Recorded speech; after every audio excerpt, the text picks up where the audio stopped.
In this video, I want to give you the basics of what's behind an electric service panel.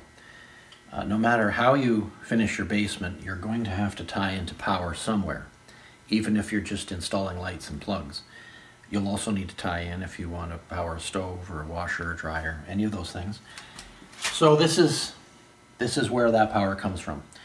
Now, what I'm going to be telling you here is certainly not going to equip you to do electrical work in your home, but it might be the start.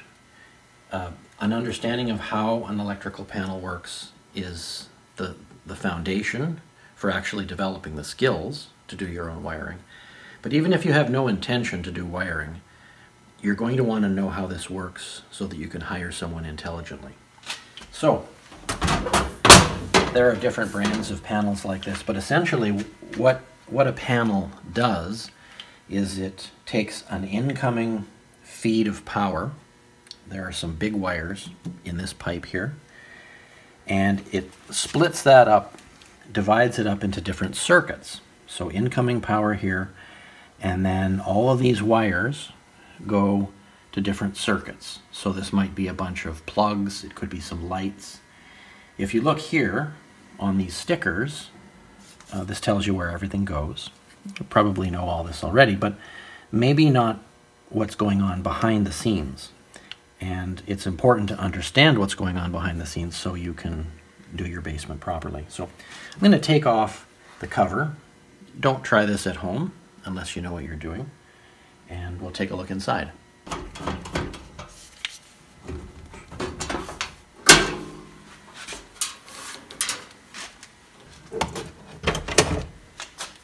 So here are those incoming power cables I was telling you about, and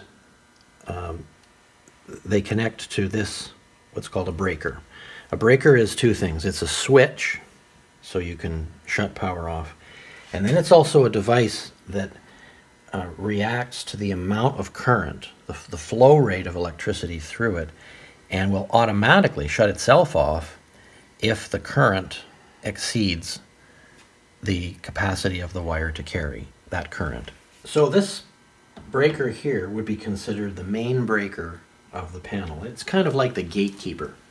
The main power feed comes in here, and that main power energizes contacts in the middle of the panel that provide power for all these smaller breakers. So the big power feed's coming in, and then it's like the trunk of the tree, and then all these smaller breakers are like branches leading off and feeding the different circuits. So as I said, the amperage rating of the breaker needs to match the capacity of the cable. So these cables that are coming in, main feed, this happens to be a 100 amp panel. So you see 100 amps there on this big main breaker. These other breakers are smaller, and the amperage rating of the breaker must be sized to the wires that it's feeding. So here we have, this is a 20 amp double breaker, so there's two circuits here, and a 20 amp breaker is what you want for protecting number 12 cable. So further up here we have, this is a 15.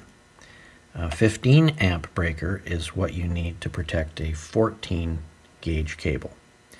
And so you go all up here and you'll see all these different sizes, and that relates to wires. Like for instance, here, this breaker is protecting, distributing power to and protecting this cable here, which is a number 14. This breaker, this is a double 30 amp breaker. It's providing power to and protecting a number 10 cable, which is here. You can see that that's bigger. Connected to all these breakers are different things. This panel happens to be in my workshop. So in a sense, it's a satellite panel that comes off of my house panel. The house panel is where the other end of these wires go. But it's going to be the same situation at your place. Now, there are different regulations about what you can have connected to these things. Like for instance, if I have a 15 amp circuit and it's powering some lights. There are a maximum number of lights that you could put on that circuit. And the same with plug outlets. Big things like a circuit for a stove, this 40 amp circuit here for a stove, there can't be anything else on that circuit. That's got to be a dedicated circuit. The same with outside outlets. They have to be on their own circuit as well. So the first question you have to ask when you're deciding about finishing your basement, as far as the electrical goes, is, does my existing panel have the capacity to provide these additional circuits? And that capacity question really has two facets. I mean, the first question is there physically space for me to add more circuits? So if you look here, this is the cover that I took off, and you can see here, oh, what is it? There's only one more space.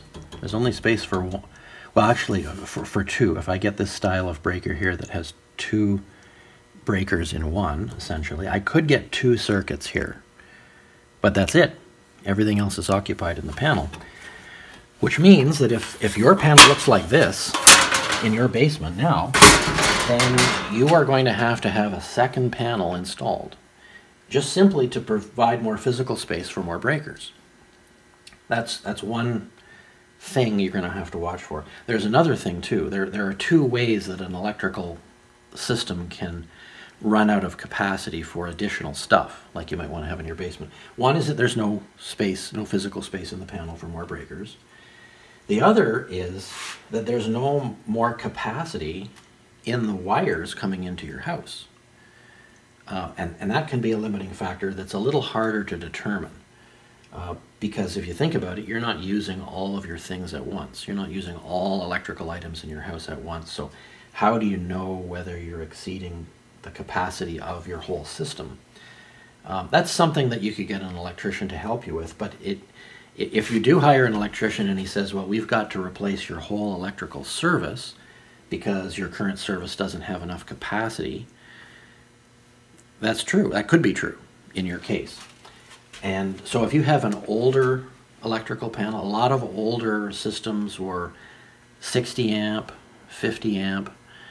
If that's what you've got in your house, then you probably need to upgrade your whole electrical service in order to get a panel with at least 100 amps of capacity, like this one, or better yet, 200 amps of capacity.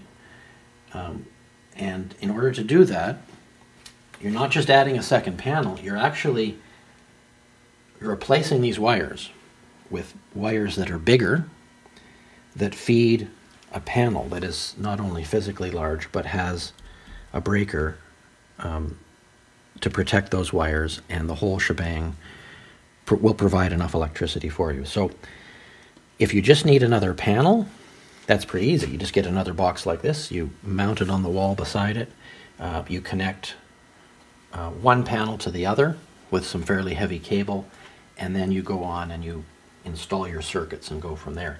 If you need to replace your electrical service because it's old or undersized, then this whole panel will have to be replaced, and all these circuits temporarily removed from the panel, a new panel installed, and new wires, new cables that go right back to the electrical utility supply, typically at the road, feeding your house. So those are the two scenarios, and it's good that you understand what the possibilities are. You may have an electrical panel that has plenty of room and plenty of capacity, in which case you're away to the races. You just need to add your additional circuits. But that might not necessarily be the case. So just before I button things up here, I want to give you some things to think about as far as possibly doing your own electrical work. And I'm not a trained electrician. I have installed 3 or 4 electrical services over the years, and I've done this by studying. There's actually quite a lot of material out there that will tell you everything you need to know about installing an electrical service properly, right from pole to finished plug outlets. Now, in almost every part of the world, you are free as the homeowner to do that. I can't go and install an electrical service or do any electrical work for someone else, not officially anyway.